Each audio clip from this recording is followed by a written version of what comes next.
Daily. Taste the Daily. எந்தெந்த மாநிலங்களில் communist கட்சி தோற்றாலோ அந்த கட்சியே இல்லாமல் போயிடும். ஒரு ஆட்சி திருப்பி வந்ததே கிடையாது 51ல இருந்து. பாஜக இந்த தேர்தலுக்கு முன்னாடி வரைக்கும் எல்லா தொகுதியிலையும் கண்ணூர், பாலக்கோடு, இது அதுக்கு பேர் என்ன சொல்கிறது, திருவனந்தபுரம், இங்கே மாத்திரம் ஒரு 20% எடுக்கும். பிரச்சனை என்னன்னு சொன்னால், கிறிஸ்தவர்கள் விஷயத்தில் எடுத்துக்கிட்டிங்கன்னால் அங்கே எங்கே எப்படி வக்ஃப் போர்டு வந்துச்சோ அதே மாதிரி எர்ணாகுளம் பக்கத்தில் முனம்பம் என்ற கிராமத்தில் கிட்டத்தட்ட 3000 மீனவர்கள் 600 ஏக்கர் நிலம் மீனவர்கள் வாழும் இடங்கள் வக்ஃப் போர்டுக்கு சொந்தம்ட்டாங்க. அது இல்லை என்று கூடினாலும் இன்னை வரைக்கும் இருக்குது. அந்த நேரத்தில் நேரடியாக காங்கிரஸ் சப்போர்ட்டுக்கு வரலை. அதே போல் லவ் ஜிஹாத் போன்ற விஷயங்களில் ஓப்பனாக கத்தோலிக்க பிஷப்புகளே குரல் கொடுத்தார்கள். அதே மாதிரி நரகாட்டிக் ஜிஹாத் என்ற வார்த்தையை போதை மருந்து ஜிஹாத் செய்து இளைஞர்கள் தாக்கப்படுகிறார்கள்னு சொன்னது ஆர்சி பிஷப் தான். இது எல்லாம் சொன்னாலும் இது எதற்குமே நேரடியாக காங்கிரஸ் சப்போர்ட் பண்ணல. ஸோ ஆர்சி சர்ச்சை பொறுத்த வரைக்கும் பெருமளவில் பிஜேபிக்கு சப்போர்ட் இருக்கு. ஸோ அதனால இப்போ சிக்கல் இந்த முறை இவர் திருப்பி ராகுல் காந்தி பேசின ஒரே விஷயம் பிஜேபிக்கும் எல்டிஎஃப்க்கும் அண்டர்ஸ்டாண்டிங் இருக்குது. அடுத்த பிரச்சனை உங்களுக்கு சபரிமலை கோயிலுடைய மூலவருக்கு வெளியில் வந்தீங்கன்னா இருக்கிறது துவாரபாலகர்கள்னு பேர். ஸோ மூலவருக்கும் துவாரபாலகர்களுக்கும் 98 வாக்கில் விஜய் மல்யா ஒரு 30-40 கிலோவுக்கு செஞ்சு போட்டார். அந்த துவாரபாலகர்களுக்கு போட்டப்பட்ட தங்க கவசத்தை ரிப்பேர் பண்ணுறதுன்னு சொல்லிட்டு இங்கிருந்து, அதாவது உங்களுக்கு சபரிமலையிலிருந்து மெட்ராஸ் வரத்துக்கு 28 நாளாக இருக்குது கோயம்புத்தூர் வழியாக. சபரிமலையில் முக்கியமான கான்ட்ராக்டர் யார் அதை சரி பண்ணுறதுக்கு எடுத்தாரோ போத்தி என்பவர், அவர் சோனியா கூட இருக்கிற ஃபோட்டோவும் இருக்குது. கேரளாவை பொறுத்த வரைக்கும் பெரும்பாலான சீட்டுகள் கடைசி 3 மணி வரைக்கும் இந்த பக்கம் அந்த பக்கம்னு போய் மாறும். ஸோ கேரளா தெளிவாக இந்த முறை கம்யூனிஸ்டுகளை தோற்கடிப்பார்கள். பிஜேபி அங்கு வலிமையாக கால் ஊன்றும்.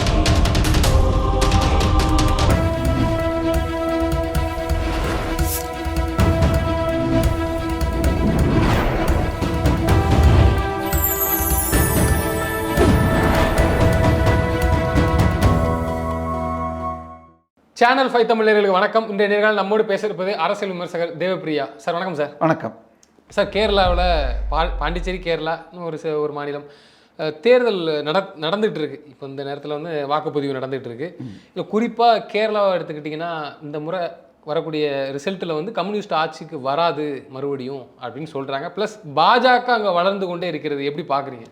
இல்லை, அதாவது கேரளாவை பொறுத்த வரைக்கும் 1951லேருந்து 2021 வரைக்கும் 5 வருஷத்துக்கு ஒருத்தர் மாற்றுறதுங்கிறது பர்மனண்ட்டாக நடக்கும். 5 வருஷத்துக்கு ஒரு தடவை. ஆனால் இந்த முறை 2 ரவுண்டு இருந்து அதான் ஒரு ஆட்சி திருப்பி வந்ததே கிடையாது 51லேருந்து.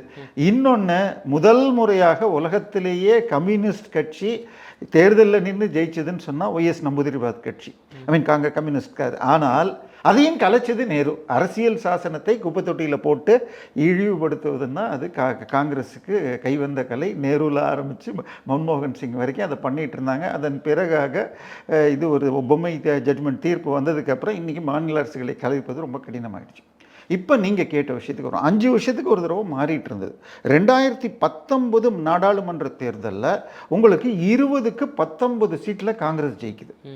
ஸோ அவ்வளவு மாபெரும் வெற்றி பெற்ற பிறகு அடுத்து 2021 ஜெயிச்சிருவோன்னு இருந்தாங்க. ஆனால் பாஜகவுடைய தொடர் வளர்ச்சி, அதாவது இந்தியாவிலேயே உங்களுக்கு 3 மாநிலங்கள், பெரிய மாநிலம், 10 எம்எல்ஏ 10 எம்பி சீட்டாவது இருக்கிற மாநிலங்களில் பாஜக நம்பர் 1ஓ நம்பர் 2ஓ இல்லைன்னா தமிழ்நாடு, கேரளா, ஆந்திரா, இது 3. அந்த பக்கம் பஞ்சாப் 1. மீதி எல்லாத்துலேயுமே எதிர் ஆளுங்கட்சியாக இருக்கும், கர்நாடகாலேயும் எதிர்கட்சியாக இருக்கும்.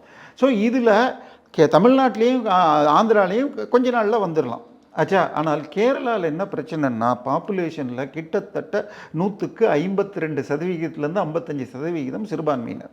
ஸோ பட் ஒரே இடத்துல மொத்தமாக கிடையாது. மலப்புரம், இதில் அங்கெல்லாம் முகமதியர்கள் அதிகம்.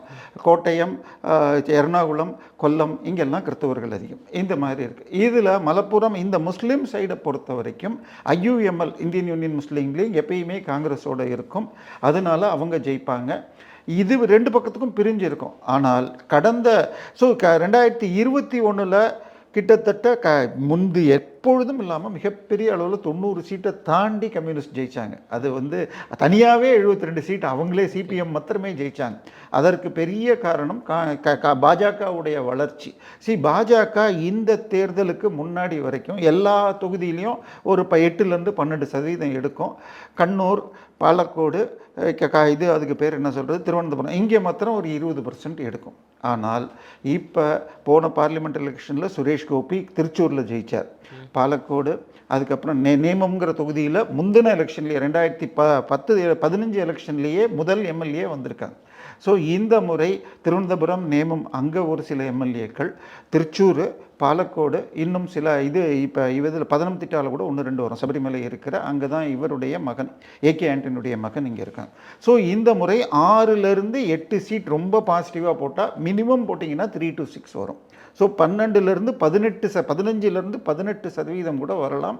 இப்பொழுது அங்கே தலைவராக பிஜேபி தலைவராக இருப்பவர் யாருன்னு பார்த்தால் பிபிஎல் குரூப்பில் சேர்மனாக இருந்தவர் அங்கே இப்போ இருக்கார்.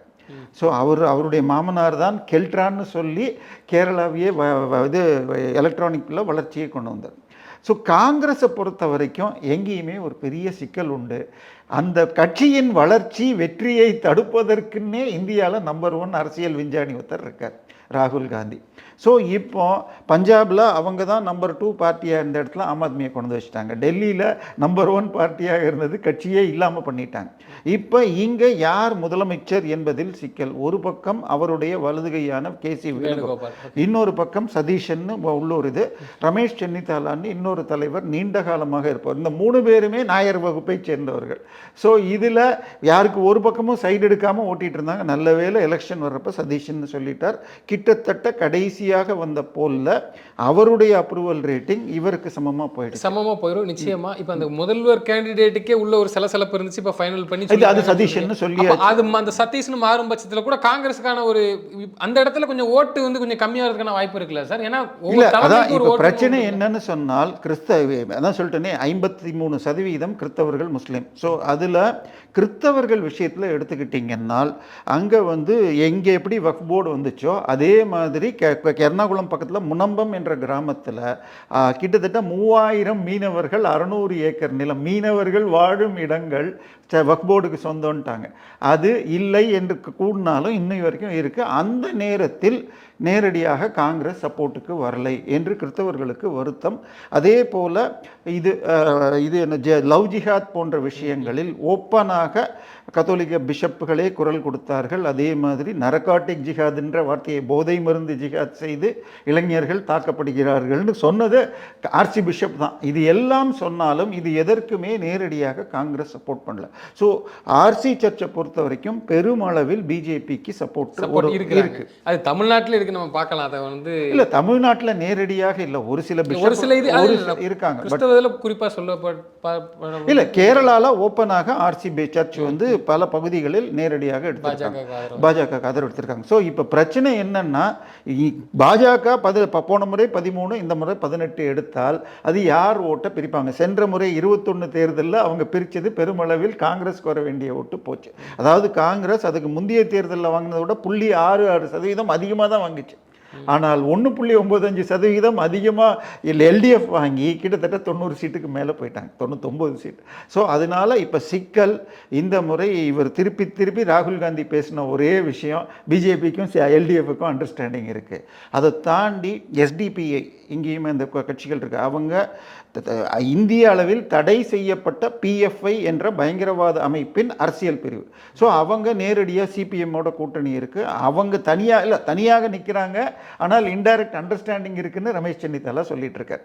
ஸோ இது எல்லாமே பார்க்குறப்ப நேற்றைய தினம் என்னுடைய நண்பர் ஜேவி ஸ்ரீராம் அவர் 5 மாநிலத்துக்கும் கருத்து கணிப்பு எடுத்திருக்கார், முந்தா நேற்று. ஆனால் தமிழ்நாட்டில் அவர் எடுத்த இது பிரகாரம் அதிமுக கூட்டணி 130 தாண்டுது அப்படின்னு சொன்னதை டைம்ஸ் நோக்காரன் அலோவ் பண்ணலையாம். போடுறதுக்கு. நீங்கள் அதிமுகன்னு திமுக லீடிங்னு போட்டு கொடுத்தா தான் நான் போடுவேன்ட்டார். அதனால் அவர் எக்ஸ்தளத்தில் அதை வெளியிட்டுட்டார். முந்தானேத்தி நைட்டிலேருந்து எக்ஸ்தளத்தில் டாப் ட்ரெண்டிங்கில் ஜேவிசி போல் தான் நடந்துட்டுருக்கு. அவருடைய கணிப்புப்படி இந்த முறை 90 சீட்டுகளை தாண்டி யூடிஎஃப் எடுக்கும், பிஜேபி 3லேருந்து 6 குறையாமல் எடுக்குது அப்படிங்கிற. இல்லை அது ஒரு பெரிய ஒரு பாஜகவுக்கும் கேரளாவில் ஒரு வளர்ச்சி தானே பார்க்க. கண்டிப்பாக. அதாவது இந்தியாவிலே அதான் நான் திருப்பி சொன்னேன், நான் 3+1 பஞ்சாபை சேர்த்துக்கிட்டா 4 மாநிலங்களில் தான் 2வது இல்லை. அதில் கூட்டணியோட இதுலேயே மந்திரி சபையிலே இருக்காங்க ஆந்திராவில். சரியா? ஸோ தமிழ்நாட்டில் இந்த முறை என்டிஏ ஜெயிச்சால் அவர்களுக்கு வாய்ப்பு இருக்குது. ஸோ கேரளத்தை பொறுத்த வரைக்கும் அங்கே இருக்கிற டெமோக்ராஃபி மக்கள் இப்போ இதில் வந்து 2 கூட்டணியும் இவங்கள சேர்த்துக்க மாட்டாங்க. ஸோ அப்போ தனியாக தான் வந்தாகணும். ஓகே, நிச்சயமாக சார். அதே நேரத்தில் வந்து பிரச்சார வியூகங்கள் வந்து பாஜக வந்து கேரளாவில் வந்து பயங்கரமாக பண்ணுச்சு. அதை நம்ம ஒத்துக்கிட்டு தான் ஆகணும். தமிழ்நாட்டு தேர்தலில் பண்ணுதோ இல்லையோ அங்கே வந்து ஃபுல் ஃபோக்கஸாக பண்ணாங்க. ஏன்னா நார்த்தில் இருக்கக்கூடிய லீடர்ஸ்லாம் வந்து பேசுகிறாங்க. பல பேர் வந்து களத்தில் இது வந்து கேரளாவை பொறுத்த வரைக்கும் நீங்கள் என்றைக்கு கேரளா போனாலும் சரி வச்சுக்கோங்க, இந்த பக்கம் இதில் கன்னியாகுமரியிலேருந்து மாரத்தாண்டம் தாண்டி நீங்கள் போனாலும் சரி, இல்லை இந்த பக்கம் நீங்கள் கும்ளியிலேருந்து ஏறி போனாலும், எந்த மாவட்டத்தில் நான் ஒரு 50 தடவை போயிருக்கேன், 48 தடவை ஏதாவது ஒரு மீட்டிங், தேர்தல் முடிஞ்ச அடுத்த மாதமானாலும் ஏதாவது ஒரு மீட்டிங்கை போட்டுட்டு சிவப்பு கொடியோ இது காங்கிரஸ் கொடியோ இல்லாமல் இருக்காது. அதாவது அரசியலில் ஊர்ந்தது. இன்றைக்கி தமிழ்நாட்டில் பேப்பர் கடைகளே குறைஞ்சி போச்சு. நியூஸ் பேப்பர் வாங்கணும்னு வச்சுக்கோங்க, இன்றைக்கி குறைஞ்சிடுச்சு. ஆனால் டீ கடைக்கு போனால் முன்னாடி 2-3 பேப்பர் இருக்கும், இப்போ தினத்தந்தி மொத்தம் தான் இருக்குது. கேட்டால் சார் அதை கூட படிக்க மாட்டேங்கிறாங்க, இப்போ எலெக்ஷன் டைத்தில் தான். முன்னாடிலாம் நான் என் ஃப்ரெண்ட்ஸ் எல்லாம் போய் காலையில் போயிட்டு தினத்தந்தி, தினமலர், தினகரன் 3 பேப்பர் இருக்கும் ஒரு டிக்கெட்டில். இப்போ நமக்கு படிக்க, ஆனால் அங்கே அது குறையில. சரி, பிரச்சாரத்தில் இன்னொரு விஷயத்தை பார்க்கணும். இப்போ தேர்தல் அறிவிக்கப்பட்டு நமக்கு இன்னும் 2 வாரம் தான் இருக்குது. கடந்த 3 வாரத்தில் ராகுல் காந்தி கிட்டத்தட்ட 7 முறை விசிட் பண்ணியிருக்கார். இங்கே இது வரைக்கும் கண்ணில் பண்ணல. கோயம்புத்தூரில் வந்து ஏறி போயிருக்காரு. கோயம்புத்தூரில் ஏர்போர்ட்டுக்கு வெளியில் இருக்கிற சூலூராக இருக்கட்டும் அல்லது இதுவாக இருக்கட்டும், கவுண்டம்பாளையமாக கொஞ்சம் தள்ளினீங்கன்னா 2மே காங்கிரஸ் நிற்கிற தொகுதிகள். அது கூட கண்டுக்கல. சென்னைக்கு திரும்பி வரப்போ போனால் பிரியங்காவும் இவங்களும் வந்தால் இங்கேருந்து யாருமே திமுகலேருந்து ரிசீவ் பண்ணவும் போகல. ஸோ இந்த கூட்டணி கடும் சிக்கலில் இங்கே இருக்குது. அங்கே இப்போ காங்கிரஸுக்கும் வேறு வழியே இல்லாமல் பிஜேபிக்கும் எல்டிஎஃப்க்கும் அண்டர்ஸ்டாண்டிங் அப்படிங்கிற ஒரே கான்செப்டை வச்சு போயிட்டுருக்காங்க. இன்னொரு பக்கம் சபரிமலை, பிஜேபிக்கும் எல்டிஎஃப்க்கும் அவங்க சொல்கிறது, அதாவது காங்கிரஸை தடுக்கிறதுக்காக பிஜேபி தன்னுடைய ஓட்டுகளை அங்கே டிரான்ஸ்ஃபர் பண்ணுவாங்க அப்படிங்கிற மாதிரி. இது வந்து பி டீம் நம்ம இங்கே சொல்கிறது இல்லையா, அந்த மாதிரி. ஸோ இதில் அடுத்த பிரச்சனை உங்களுக்கு சபரிமலை கோயிலுடைய மூலவருக்கு வெளியில் வந்தீங்கன்னா இருக்கிறது துவாரபாலகர்கள்னு பேர். ஸோ மூலவருக்கும் துவாரபாலகர்களுக்கும் 98 வாக்கில் விஜய் மல்யா ஒரு 30-40 கிலோவுக்கு செஞ்சு போட்டார். அந்த துவாரபாலகர்களுக்கு போட்டப்பட்ட தங்க கவசத்தை ரிப்பேர் பண்ணுறதேன்னு சொல்லிட்டு இங்கேருந்து, அதாவது உங்களுக்கு சபரிமலையிலேருந்து மெட்ராஸ் வரத்துக்கு 28 நாளாக இருக்குது கோயம்புத்தூர் வழியாக. ஒரு கை மாதிரி வந்துருக்கோம். இல்லை, 2 காரணங்கள் சொல்கிறாங்க. 1-2 இடத்துல கன்சல்ட் பண்ணியிருக்காங்க. கோயம்புத்தூரில் ரிப்பேர் பண்ணலாமான்னு பார்த்துருக்காங்க, மெட்ராஸில் பண்ணலாமான்னு. இதை தவிர இதை வச்சு வீட்டில் ஒரு நாள் பூஜை பண்ணால் பலன் கிடைக்கும் என்ற பகுத்தறிவுக்காக பல பேர் ஜெயராம் இங்கே சென்னையில் நடிகர் ஜெயராம் வீட்டில் கூட வச்சுக்கிட்டதாக சொல்லப்படுகிறது. ஒரு நாள் அவர் நல்ல பக்தர், அவர் கோயிலில் இதெல்லாம் கூட வாசிப்பார். ஸோ இது மாதிரி நடந்திருக்கு. இதில் 4.5 கிலோ அடிக்கப்பட்டிருக்கு இருக்காங்க. எவ்வளோ? வெறும் 4.5 கிலோவுடைய இன்றைய மதிப்பு 5 கோடி ரூபாய். நம்ம சேனலில் அடிக்கடி பேசுகிற திருசக்தியார் இதுக்கு உப்புலியப்பன் கோயிலுக்கு அவர் கொடுத்த 4.5 கிலோ அப்படியே கொடிமரத்துக்கு கொடுத்த காப்பை காணும் என்று வழக்கு போடும் நிலையில் இருக்கார். அதே உப்புலியப்பன் கோயிலில் கிட்டத்தட்ட 7 கிலோ தங்கம், 10 கோடிக்கு வைர வைடூரியங்கள் அந்த 96 காலத்தை கணப்பேர். ஸோ இப்போ சபரிமலை விஷயத்துலேயும் 2 பக்கமும் அக்யூஸ் பண்ணுறாங்க. அந்த சபரிமலையில் முக்கியமான கான்ட்ராக்டர் யார் அதை சரி பண்ணுறதுக்கு எடுத்தாரோ போத்தி என்பவர், அவர் சோனியா கூட இருக்கிற ஃபோட்டோவும் இருக்குது. அவருக்கும் இவங்களுக்கும் உள்ள நட்பும் இருக்கிறது. அதை தவிர குருவாயூர் கோயிலில் குருவாயூர் என்ற அந்த ஊர், அதுக்கு எம்எல்ஏக்காக பிஜேபியில் ஒருத்தரை நிறுத்தியிருக்கார். அவர் போய் அங்கே பேசுகிறார். இந்த ஊர் நமக்கு புண்ணிய கஷேத்திரம், நம்ம இங்கே ஆனால் இங்கே கடந்த 60 வருடங்களில் ஒரு பக்தர் கூட எம்எல்ஏவாகவில்லை. அந்த ஊரில் முஸ்லீம்கள் அதிகம்ங்கிறதுனால எல்லாருமே 2 கட்சி நிறுத்தினாலும் அப்படி. இதுக்காக அவர் மீது வழக்கு வந்தது. அவர் என்ன பண்ணார், உடனே ஒரு பெரிய பில்போர்டே வச்சுட்டார். ஏன் நான் சொன்னது ஒன்றும் தப்பு இல்லை, இங்கே சிறுபான்மையினர் காவலர்னு சொல்கிறாங்களே, அப்போ என்ன தமிழர்கள் சிறுபான்மையை அடிக்க போகிறாங்களா? யார் தந்து காப்பாற்றுறாங்க? ஏன்னா இதே மாதிரி தான் இன்றைக்கி மல்லிகார்ஜுன் கார்கே மன்னிப்பு கேட்டிருக்கார். கேரளாவில் பிஜேபியால் கால் ஊன்ற முடியாது. ஏன்னா இது இந்தியாவிலேயே அதிகம் படித்த மாநிலம். குஜராத் அப்படி இல்லைன்னார். உடனே குஜராத் அப்போ தப்பா, குஜராத்தில் நீங்கள் 40 வருஷம் ஆட்சி பண்ணீங்கல்ல அப்படின்னு கேட்ட உடனே இப்போ குஜராத்தில் இன்றைக்கி மன்னிப்பு கேட்டிருக்கார். ஸோ இது எல்லாமே கேரளாவை பொறுத்தவரை ஒரு பக்கம் தொடர்ந்து பிஜேபி வளர்கிறது. முன்னாடி திருவனந்தபுரத்துக்கு மாத்திரமே இருக்கும். திருவனந்தபுரத்தில் கிட்டத்தட்ட சசி தரூர் ஒரு முறையும் ஒரு 3000. இன்னொன்று கேரளாவுடைய மிகப்பெரிய சிறப்பு நீங்கள் பார்த்தீங்கன்னா ஓட்டு டிஃப்ரென்ஸு வெறும் 1000லேருந்து 5000 தான் 90% சீட்டு ஃபைனலைஸ் ஆகும். ஸோ தமிழ்நாட்டிலலாம் நீங்கள் காலையில் 11 மணிக்கு எத்தனை லீடுன்னு வருதோ அவை பெரும்பாலும் வந்துடும். ஐ மீன் போன 2024 எம்பி எலெக்ஷன் தேர்தலில் 11 மணிக்கு நான் இதில் இருந்தேன், ஜெயா ப்ளஸ் சேனலில் இருந்தேன். அப்போ சார் 240 பாஜக லீடிங்கு, கூட்டணியாக 293ன்னாங்க. பாஜகலேருந்து வந்தவங்கெல்லாம் இல்லை இது மாறும்னாங்க. நான் சொன்னேன் எம்பி எலெக்ஷனில் பெருசாக மாறாதுன்னு. அதே தான். ஆனால் கேரளாவை பொறுத்த வரைக்கும் பெரும்பாலான சீட்டுகள் கடைசி 3 மணி வரைக்கும் இந்த பக்கம் அந்த பக்கம்னு போய் மாறும். ஸோ பிஜேபி வாங்கும் ஓட்டுக்கள் எந்த பக்கத்துலேருந்து போகுது? சில ஏரியாக்களில் இங்கேருந்து போகும், சில ஏரியாவில் அந்த பக்கமும் போகும். சரி, பிஜேபி தனியாக போன முறை ஒரு சீட்டு கூட இல்லை. 2016 நேமம் ஜெயிச்சாங்க, 21 ஒன்றும் இல்லை. ஸோ எவ்வளவு சீட் எடுத்தாலும் பிஜேபிக்கு வளர்ச்சி தான். குறைந்தபட்சம் 3லேருந்து 6ங்கிறாங்க, அதிகபட்சம் 8ங்கிறாங்க. 20% ஓட்டை நோக்கி போகும். ஸோ மிச்சத்தை தான் இவங்க பிரிச்சுக்கிறாங்க. ஸோ இதில் கடைசியாக வந்துள்ள 3 எக்ஸிட் போல் எல்டிஎஃப் ஜெயிக்குங்கிறது, 3 எக்ஸிட் போல் இதுங்கிறது. ஆக்சிஸ் மை இந்தியா மாத்திரம் 29லேருந்து 36 ஃபார் யூடிஎஃப்ங்கிறாங்க. மீதி எல்லாரும் 60க்கு மேலே தான் கொடுக்குறாங்க. ஆக்சிஸ் மை, அதாவது போல் ஆஃப் போல்ஸ்ன்னு சொல்லுவாங்க. அதாவது எல்லாரையும் ஆவரேஜ் போட்டால் ஆக்சிஸ் மை இந்தியா எடுத்துகிட்டு போட்டால் யூடிஎஃப் லீட் ஆகுது, எல்டிஎஃப் போகுது. இன்னொன்னையும் பார்த்துக்கணும், எந்தெந்த மாநிலங்களில் கம்யூனிஸ்ட் கட்சி தோற்றாலோ அந்த கட்சியே இல்லாமல் போயிடும். வெஸ்ட் பெங்காலில் தொடர்ச்சியாக 33 ஆண்டுகள் ஆண்டார்கள். இப்போ ஒரு எம்எல்ஏ கூட கிடையாது. ஜோதி பாசு, அதுக்கப்புறம் புத்ததேவ் பட்டாச்சாரியா இருந்தாங்க. சிபிஎம் இது கிட்டத்தட்ட 30 ஆண்டுகள் தொடர்ச்சியாக திரிபுராவில் இருந்தாங்க. இப்போ 3வது முறையாக திரிபுராவில் ஜெயிச்சிட்டாங்க. கேரளாவில் இந்த முறை எல்டிஎஃப் தோற்றால் இன்னைக்கு சிபிஎம் என்ற கட்சி ஒரு எம்பி கூட இல்லாமல் கேரளாவிலேருந்து இருக்காங்கன்னா, இந்த முறை தோற்றால் அவர்கள் துடைத்து எறியப்பட்டு நம்பர் 2 இடத்துக்கு பிஜேபி அடுத்த முறை வரலாம். இந்த முறை வராது, 2வது, பட் அடுத்த முறை நடக்கிறதுக்கும் வாய்ப்பு அதிகமாக இருக்குது. நிச்சயமாக சார். அதே நேரத்தில் உள்ளாட்சி தேர்தலில் நம்ம பார்த்துருப்போம் கேரளாவில் நடந்தது. அதுவுமே பிஜேபிக்கு மிகப்பெரிய ஒரு வளர்ச்சி தான் கொடுத்துருக்கு. இல்லை, பிஜேபி வளர்ச்சிங்கிறது நம்ம திருவனந்தபுரம் ரிசல்ட்டை வச்சு சொல்கிறோம். திருவனந்தபுரத்தில் கிட்டத்தட்ட 100 சீட்டில் நான் 50 சீட்டு ஜெயித்தாங்க.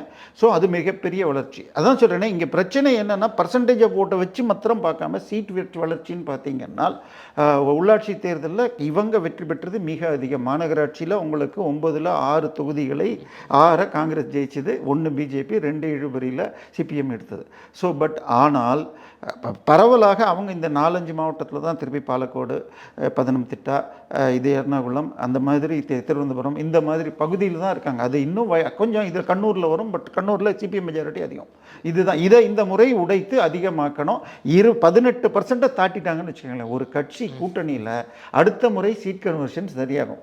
நிச்சயமாக சார். அதே நேரத்தில் பாஜக ஆட்சி கேரளாவில் மலருதுன்னு சொல்கிறோம்னா அடுத்த முறை கண்டிப்பாக வரும் சொன்னால் அது கூட்டணியை வச்சா தானே சாத்தியப்படுங்கிறது. இல்லை, அங்கே இப்போதைக்கு, அதாவது இப்பயும் அவங்களுக்கு நாயர் சங்க சமித்தின்னு சொல்லிட்டோம், அதுக்கப்புறம் இலவா கமிட்டியும் கொடுக்குறாங்க ஆதரவு.